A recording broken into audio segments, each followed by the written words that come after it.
And then I had a very strange experience. And this is what I mean. Like, you know, it really took it out of me, and only to the depths. I probably should have had some counseling, actually, to be fair. Or, you know what I mean?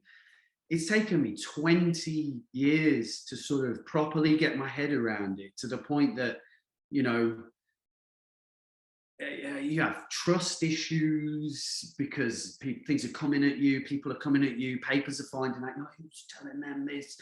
What the hell? You don't know who to trust. People that don't really want to be your friend because they care about you. They want to be Ritchie Neville's mate. Do you know what I mean? And or whatever. You know, there's a lot of things that, you know, you've got to sort of work out. And yeah, I kind of, you know, the years after that, I had this burning desire to make music, but it wasn't like it was before. This is where the law of attraction, I don't know if you've heard of the law of attraction, but I'm a big believer in the law of attraction. You know, I definitely was obsessive, like we spoke about, you know, about before getting in the band, you know, I visualized it, not because I'd heard of the law of attraction, it wasn't even spoken about then, but I was obsessed, but I lived it. You know, they say about like visualizing to the point that you can feel it. I felt walking out on stage in front of thousands of people. And it was weird because 3 separate psychics told, my sister used to go to psychics, and she'd be like, you've come up in my thing again today. It's always, you've got a younger brother. And they'd be like, oh yeah. And they'd be like, one said, I see thousands of people and hands in the air and like a concert, stuff like that. Another one said, oh, your younger brother, he's going to be famous. Like really weird. It's making me go goose pimply. This was all told to me before the band even happened. Wow.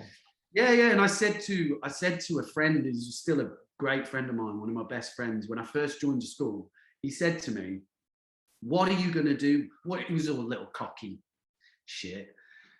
What do you want to be when you grow up? It was about 11 years old.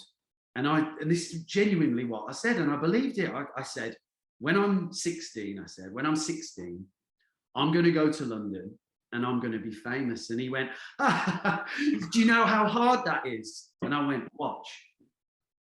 I went, watch. And he said, like, when I was 17, he was like, you were 1 year out. He was like, I can't believe it. Like, he's like, this is mind blowing. I've never seen anything like it in my life.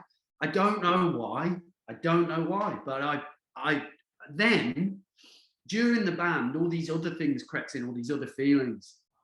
You know, like I said, it was quite a toxic environment.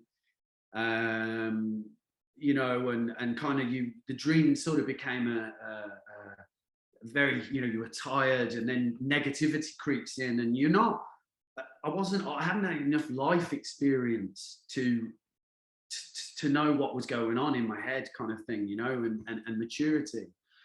So a lot of negativity, and then, like, I don't know, like I felt like I was, I guess, a little bit burned by the industry, burned by the experience. Negative things crept in, and then it was tough. Those years after the band, it was tough, and I was like, I just don't even know who I am anymore, and I can't even escape.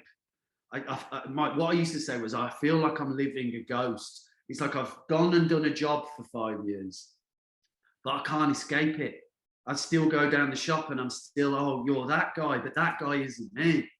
And I you know, so it was like I really needed to just connect with who I was before the band, and like really, you know. So that's why I didn't do anything for those reasons. Like I said, I probably should have had a lot of counselling and spoken to someone, and you know what I mean. But I didn't. I just sort of grinded through it myself, you know, and through time, you know. But it's, like I said, it took a while. I think that's something that happens very often. There's that term gold medal syndrome, when people go to the Olympics and all their focus is solely on that Olympic Games, and they win the gold medal, and it should be the height of their career, and feel a little bit empty because, like, well, what do I do now? And I can't even imagine. No, Si, you're blowing my mind, because I've never ever heard of this. Like, but this is exactly what it was. Exactly what it was. I remember. I can't even imagine what it's like on the level that you've dealt with it. But I've noticed that doing like fitness photo shoots, where I've gone literally every second, every inch, every meal, every step that I take is geared towards this photo shoot day. And I go there and I look great. And Monday happens. I'm like, nothing's changed. It's still a normal Monday. But all that goal I had has just disappeared. You're sort of walking aimlessly. And yeah, it's super common with people in these things. And we see it like Dorian Yates coming off when he finished being Mr. Olympia, bodybuilding stage. He went through a massive period of like depression, drinking. Guys were giving him their wives apparently, just like because he loved Dorian Yates, and he just went through this big spiral. And I think a lot of people don't know what it is, and just think they feel, why don't I feel this way anymore? Because I did for so much. Yeah, definitely. Totally. I mean, when I look at pictures of myself, it's strange as well, because when I was 17, I felt, as you do, indestructible. I felt super grown up. I was a man. Do you know what I mean? I'm a man. I can deal with. But now I look at pictures. You know, pictures will come up of myself. Not so much the photo shoots, but more when we signed the record deal, or that Scott's dad took. But you know, and I look and I go, shit, man. Right, you are literally a kid. You're a child. Hey guys, thank you very much for watching the podcast. If you're like me and like to binge watch podcast episodes, click here for our most recent episode.